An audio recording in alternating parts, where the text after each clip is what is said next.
So I found some of these questions from another YouTuber, except that the video I saw was not in English, so I thought I should make my own with some added problems.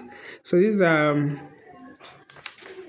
some of the very common mistakes students make in mathematics, especially here.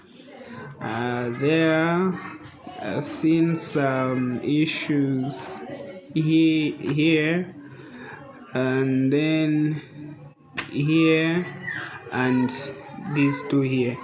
So now when you have negative 5 squared, this means negative 5 times 5. It doesn't mean negative 5 times negative 5. This negative sign is like this. It's like saying 5 squared and then you put a negative in front. So when you have negative 5 like this, negative 5 squared, then your answer will be 5 times 5 is 25, and then you put that negative sign. And then when you have a negative and a square outside the brackets, then this means negative 3 multiplied by negative 3. So this is a 9, positive 9. And then when you have something like this is not the same as a squared plus b squared. This is not true. So when you have this, you have to expand. You can say a plus b times a plus b, and then you can say this times this is a squared, then a times b, this is ab, then a times b again, this is ab, then b times b, that's b squared, which is a squared plus this is 2ab plus b squared. That's what you get from here. So when you have something like this, do not say 2 squared plus 3 squared. That's not the same. So in a case like this where you are able to add, you can just do that. This plus this is 5. Then 5 squared is 25. This is correct. And then on the other side, we have a multiplication sign. So when you have this, it's okay to say a squared times b squared. In this case, this is applicable. So I can do the same thing here. I can say this is 2 squared multiplied by 3 squared, which is this is a 4 times this is a 9. So together we have a 36. If you want, you can multiply these two first. So this times this is 6, and then square. This will also be acceptable. But you can't apply this rule here. You don't mix these two. And then next we have this one here, a times b, like the square root of a times b. So when you are multiplying, it's okay to say the square root of a times the square root of b. And it's also okay to multiply these two numbers first and then find the square root of the product. So this is what I'm saying. When you have this, you can find the square root of 4 separately multiplied by the square root of 9 separately. So the square root of 4 is 2 and the square root of 9 is 3. So this times this is 6. Or you can just multiply these two numbers first and say this times this is 36. And then the square root of 36, that's 6, like that. So whether you do it like this or like this, the answer will still be the same. And then when you have a case like this is not sure, you can't conclude that this is the square root of a plus the square root of b. This is incorrect. This is mathematically wrong.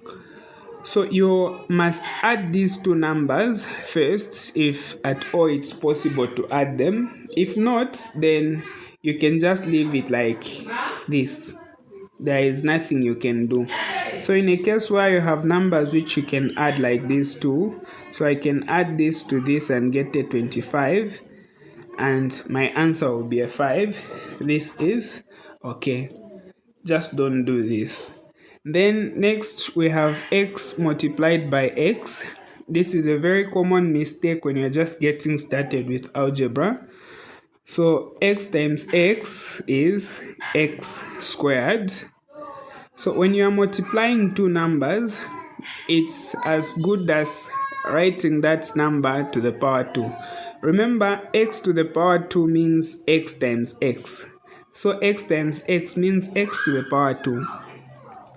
And this is not the same as saying, I should have included that. This is not the same as saying x times 2. Huh? This is not correct. So when you have x squared, we mean x times x.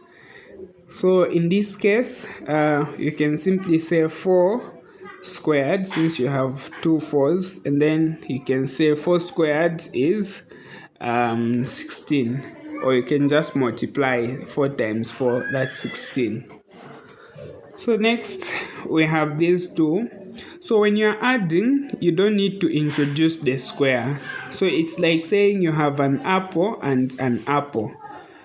I wish I had used s. Anyway, it's not too late. A plus a. It's like saying you have an apple plus an apple. So in this case, what you have in total are 2 apples. So when you are adding two variables, the answer must be 2a, not a squared.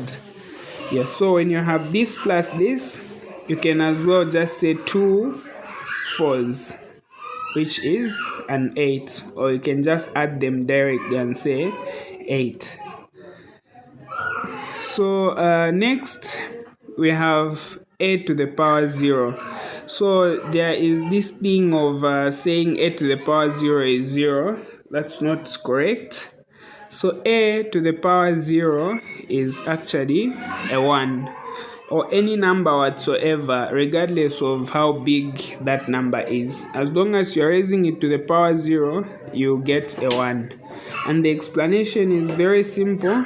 It's like saying a to the power n divided by a to the power n. We know that any number divided by itself is equal to 1. And then when we apply the rules of indices, this is a to the power n minus n is equal to that. And then n minus n is 0. So we have a to the power 0 is equal to 1. This is true for any number. So 11 to the power 0 is equal to 1.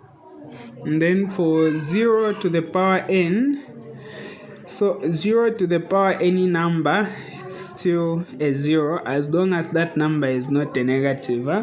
So when you have a negative sign there, then it's not defined. In fact, even this, when punched on your calculator, may not be doable.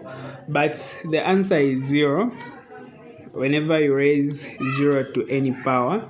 And then next we have this one. So when you are multiplying two numbers and the bases are the same, then you can add the powers. This is a well-known rule which you normally start at an early age. The same applies to this. Since we have the same bases, you can as well just say 2 to the power 3 plus 2. And then you can evaluate this. So this is like 2 to the power 5, which is 8, 16, 32, which is 32. And then when you have something like this, a very common mistake is to multiply the powers, but that's not true. So when you have something like this, and these numbers cannot be evaluated, then you just leave it like this. This is the same as this. You can't say x to the power m times n. That's not right, huh? So to evaluate this, you just have to find this one separately, and add the two. So this one to the power 3, that's an 8. 2 to the power 2, that's a 4. And then 4 plus 8 plus 4, that's a 12. And you are done. So with this, please do not equate this to x to the power m multiplied by n. This is not correct. And then this is another common mistake. A lot of you will cancel out like this. This is not correct. So what you do when you have a plus b over a, so as long as you still have a sign here like plus, minus, or division, you can't cancel out. But when you have a multiplication symbol like this, yes, you can do that. So when you have something like this, just add the numerators like this over 4, and then you can deal with the rest of it. So if you want to write this in decimals, so this will be 2, and then that's 2, 5, I think, like this. But not, let's see what will happen when you cancel out. So when you cancel this and this, then you have 1 plus 5 over 4. I mean, the 4 is gone, so this plus this will be 6, which is not the same as that. So this is not allowed. When you have 4 plus 5 over 4, make sure you add these two first. It's like saying we have brackets here, so you must add these two numbers first, and then over 4, and then you can proceed. And then when you have something like this, it's up to you. You can either multiply these two first, or cancel them out like this so that you have a b. So here you can cancel out like this and remain with a 5, or you can multiply 4 by 5, which is 20, divided by 4, which is 5.